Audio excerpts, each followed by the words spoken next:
Page number 43 में दी गई इन प्रश्नावली को आप ध्यान से देखेंगे।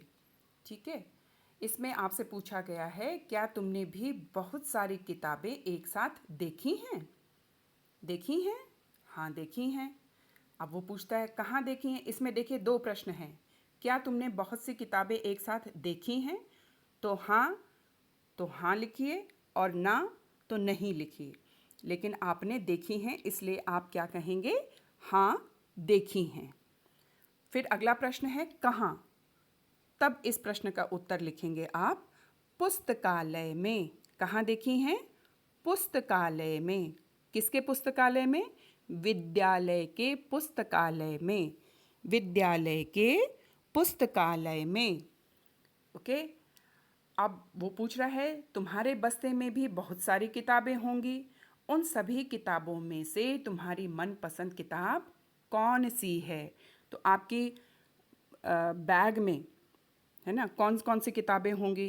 भाई हिंदी की होगी, इंग्लिश की होगी, मैथ की होगी, और ईवीएस की बुक आपके पास नहीं होती पर स्क्रैप बुक होती है, और आपकी ड्राइंग बुक होती है।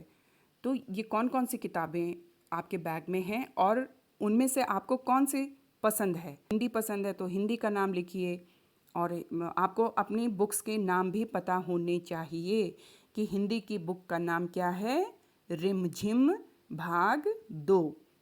और इंग्लिश की बुक का नाम क्या है आपकी? Marigold part 2। और मैथ्स की बुक का नाम क्या है आपकी? Math magic. तो आपको इन किताबों के नाम लिखने भी आने चाहिए और बोलना भी आना चाहिए। और वो किताब तुम्हें क्यों पसंद है ये भी आपको बोलना है। ठीक है, अपने आप बोलना है, कुछ भी बोलिए कि आपको वो किताब क्यों पसंद है। अब वो कह रहे हैं यहाँ कुछ किताबों के पन्नों के चित्र दिए गए हैं, उनके नाम लिखे हैं। अब ये कहानियों के नाम हैं, है ना, ये किसना कहानी है, और ये बंटू मेरा दोस्त है, और ये बजती गेंद है ना। तो इस प्रकार से आपने इन किताबों के नाम पढ़ने हैं। तो इसके अलावा भी बच्चों की बहुत सारी कहानियों की किताबें होती हैं, जैसे चंदा मामा है, चंपक है। तो ऐसे ही कम से कम 4 किताबों के नाम आपको पता होने चाहिए, जो बाल पत्रिकाओं के नाम से आती हैं, बच्चों की किताब के नाम से आती हैं। और इन किताबों को ज़रूर पढ़िए। ठीक है, अपनी रिमझिम के अलावा भी आप दूसरी किताबें पढ़ेंगे। ओके। अब इसी में जब आपने प्रश्न किया था कि इतनी सारी किताबें हमने विद्यालय के पुस्तकालय में देखी हैं, अब विद्यालय के पुस्तकालय में इन 2 शब्दों पे ध्यान दीजिए, है ना। ये शब्द हैं आपके विद्यालय, पहला शब्द आपका पुस्तकालय, दूसरा आपका विद्यालय। ये शब्द 2 शब्दों से मिलकर के बने हैं। अब कैसे बने हैं इसको देखिए। पहला शब्द है आपका पुस्तकालय। पहला शब्द है आपका पुस्तक, और दूसरा शब्द है आपका आलय। पुस्तक आलय। पुस्तक का अर्थ है किताब, और आलय का अर्थ है घर। आलय का मतलब क्या होता है? घर।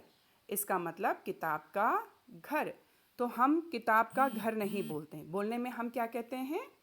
पुस्तक आलय, यानी पुस्तकालय। ओके। इसी प्रकार से विद्यालय भी 2 शब्दों से मिलकर बना है।